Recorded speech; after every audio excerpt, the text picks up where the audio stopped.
കാത്തിരിപ്പിന് വിരാമമിട്ടുകൊണ്ട് പൃഥ്വിരാജ്, ബേസിൽ ജോസഫ് തുടങ്ങിയവർ കേന്ദ്ര കഥാപാത്രത്തിന്റെ ഏറ്റവും പുതിയ മലയാള ചിത്രമായ ഗുരുവായൂർ അമ്പലനടയിൽ എന്ന് പറയുന്ന മലയാള സിനിമയുടെ OTT റിലീസ് ഡേറ്റ് ഇപ്പോൾ പുറത്തു വന്നിരിക്കുകയാണ്. അപ്പോൾ ഇന്നത്തെ വീഡിയോ ഭാഗത്ത് നമ്മൾ പങ്കുവെക്കാൻ പോകുന്ന OTT റിലീസ് അപ്ഡേറ്റ്സ് ആണ്. അപ്പോൾ വീഡിയോ ഇട്ട് പോകുന്നതിന് മുമ്പായിട്ട് അതുമായിട്ട് ചാനൽ കാണുന്ന സുഹൃത്തുക്കാണെങ്കിൽ പുത്തം പുതിയ സിനിമാ വിശേഷങ്ങൾക്ക് OTT റിലീസ് അപ്ഡേറ്റുകൾക്ക് ഇപ്പോൾ തന്നെ ചാനൽ സബ്സ്ക്രൈബ് ചെയ്ത് വെക്കുക.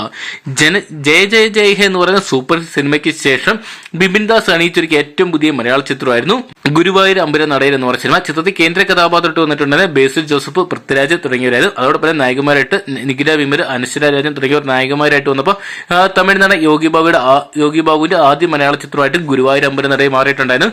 ഇവരോടൊപ്പം തന്നെ ജഗദീഷ്, രേഖ, ഇർഷാദ്, സിജു സണ്ണി, സഫ്വാൻ, കുഞ്ഞികൃഷ്ണൻ, മനോജ് കെ തുടങ്ങിയവരൊക്കെയാണ് മറ്റ് കേന്ദ്ര കഥാപാത്രങ്ങളായിട്ട് വന്നിട്ടുള്ളത്. എന്തൊക്കെയാണ് ചിത്രത്തിന് OTT റിലീസിന് വേണ്ടി വളരെയധികം സിനിമാ പ്രേമികളാണ് കാത്തിരിക്കുന്നത്. 90 കോടിക്ക് മുകളിൽ തിയേറ്ററിൽ കളക്ട് ചെയ്ത ചിത്രം ഈ ഒരു വർഷത്തെ ഒരു ബ്ലോക്ക് ബസ്റ്റർ ഹിറ്റായിട്ട് മാറിയിരിക്കുകയാണ്. ഇപ്പോഴത്തെ ചിത്രത്തിന്റെ ഡിജിറ്റൽ റൈറ്റ്സ് എല്ലാം തന്നെ സ്വന്തമാക്കിയിരിക്കുന്ന ഹോട്ട്സ്റ്റാർ എന്ന് നമുക്ക് അറിയാൻ സാധിച്ചിട്ടുണ്ടായിരുന്നു. ഹോട്ട്സ്റ്റാർ എന്നാണ് ഈ ഒരു സിനിമയെ സ്ട്രീം ചെയ്യാൻ പോകുന്നത്. ഇപ്പോഴത്തെ ഒഫീഷ്യൽ ആയിട്ടുള്ള OTT റിലീസ് ഡേറ്റ് പുറത്തുവിട്ടിരിക്കുകയാണ്. ഹോട്ട്സ്റ്റാർ വഴി നമുക്ക് ഈ വരുന്ന ജൂൺ മാസം 27-ാം തീയതി, അതായത് ഇന്ന് മിഡ് നൈറ്റോട് കൂടി തന്നെ നമുക്ക് ഈ സിനിമ കാണാൻ സാധിക്കുന്നതായിരിക്കും. അപ്പൊ നിങ്ങൾ എത്ര പേരാണ് ഇന്നത്തെ ദിവസം, അതായത് ഗുരുവായൂർ അമ്പലനടയിൽ എന്ന് പറയുന്ന സിനിമ ഇന്ന് രാത്രി മുതൽ കാണാൻ വേണ്ടി കാത്തിരിക്കുക? കമന്റ് ബോക്സിൽ പോകുക. വീഡിയോ ഇഷ്ടപ്പെടുമെങ്കിൽ ലൈക്ക് ചെയ്യാനും ഷെയർ ചെയ്യാനും പുത്തം പുതിയ സിനിമാ വിശേഷങ്ങൾക്കായിട്ട് ഇപ്പോൾ തന്നെ ചാനൽ സബ്സ്ക്രൈബ് ചെയ്ത് നോക്കുക.